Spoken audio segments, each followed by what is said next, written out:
I'm about to commit a controversial concept, and that is read a character as trans in big 2026. So on a random day on my blue sky, I made a post about how if I reached 3,000 subs before the end of July, I'd make a video on what I referred to as the trans magical girl manga. I was low-key joking because I didn't really have any expectations that I'd actually reach that many subs in that time, but it happened and I gotta commit to what my oomph desire.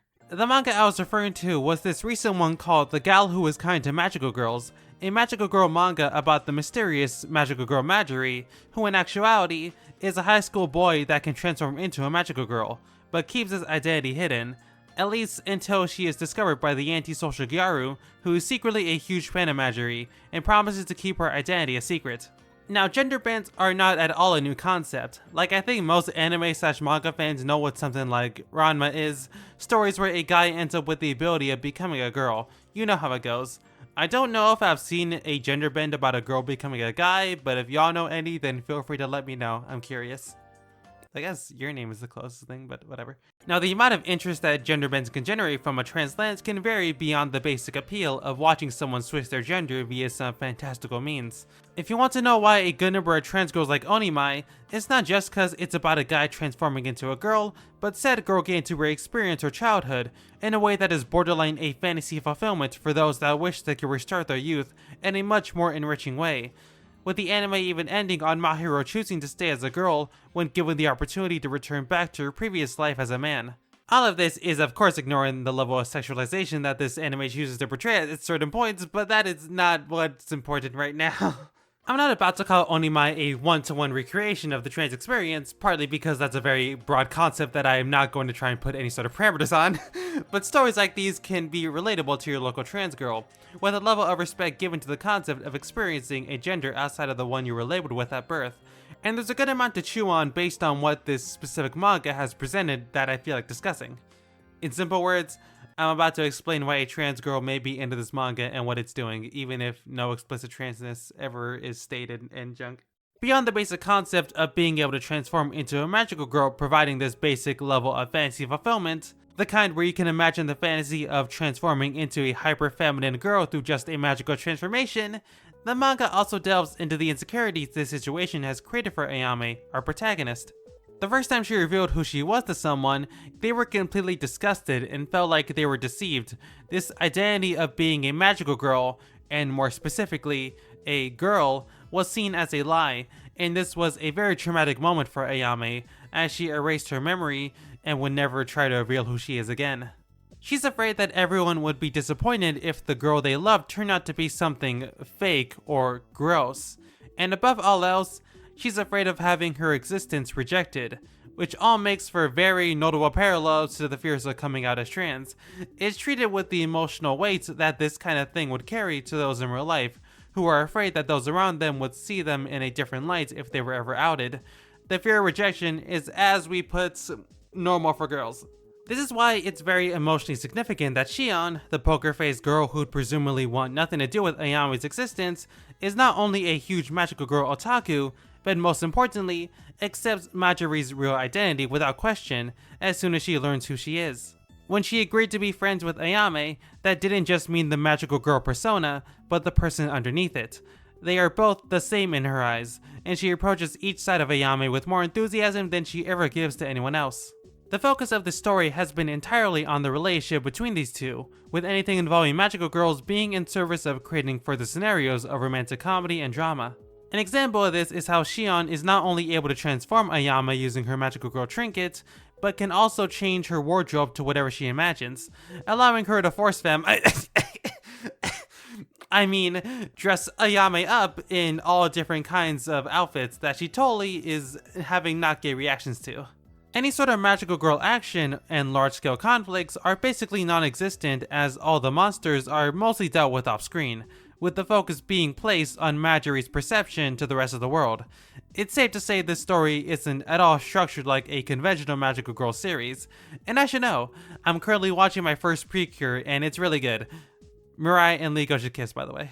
But nevertheless, I found the relationship between our main two to be so good that it's been enough to carry the whole manga. Ayame hits so many of the character traits that appeal to me specifically. She appears cool and mysterious whenever she's a magical girl in action, but the truth is that she's very shy and just doesn't know how to talk to people, creating a duality that is adorable to witness no matter what form she takes on.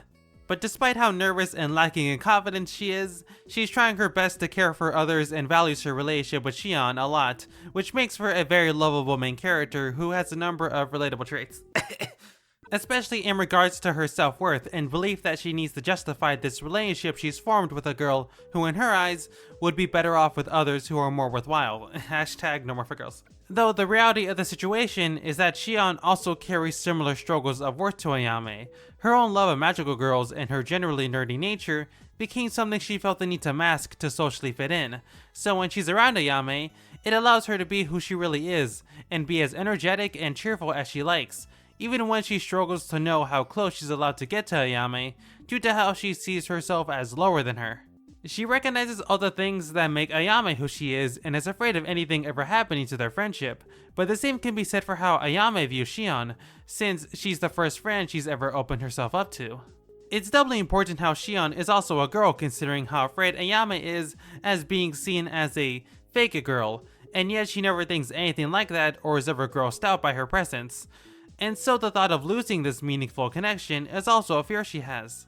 Even becoming afraid that she'd be abandoned due to the presence of another magical girl, who is what she refers to as a real girl, and the way these two want to feel needed by the other makes me insane because it's so clear how much they care about each other and want the other in their life even if they don't believe they're good enough. And it's just... it's really good. In each development they have the push and pull between them, the romantic undertones mixed in while valuing the existing friendship. It's just been like a surprisingly good manga so far that's always a delight whenever we get a new chapter. Now with all that said, there comes the question that may be asked, and that is if any of the transness I've been interpreting this series under is at all canon or intended. Am I supposed to read Ayame as a trans girl who doesn't fully realize she's one and it gets accepted by a cis girl? And does Ironon know they're creating C4T Yuri? I don't know. There's literally only 6 chapters out at the time of writing this. Okay, but listen. There's this bonus chapter about Ayame acting more and more like a girl even outside of her magical girl form.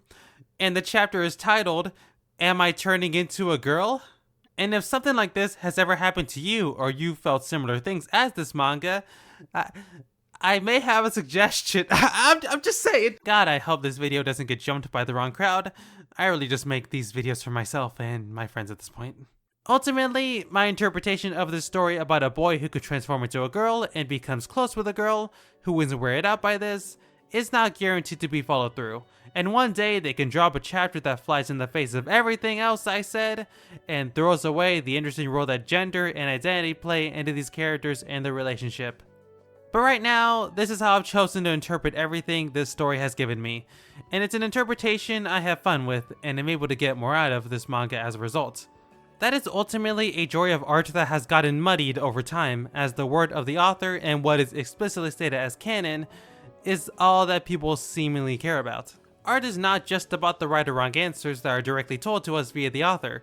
Transness is another part of the human experience for many, so depending on how those human experiences are conveyed in stories, we can find things to cling on to and understand them in ways that others may not.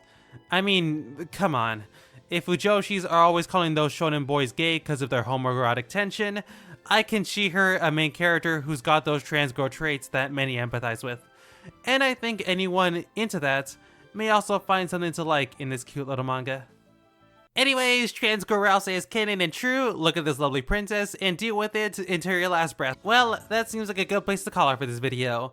Another one where I kinda just go off in reading a character as trans, which I guess is just something I do now. If you like this video, subscribe, comment, all that kind of junk. I seriously hope this video goes over well, cause sincerely discussing transness on the internet can get exhausting, but my fingers are crossed. With all that said, thank you all so much for watching, and have a good day.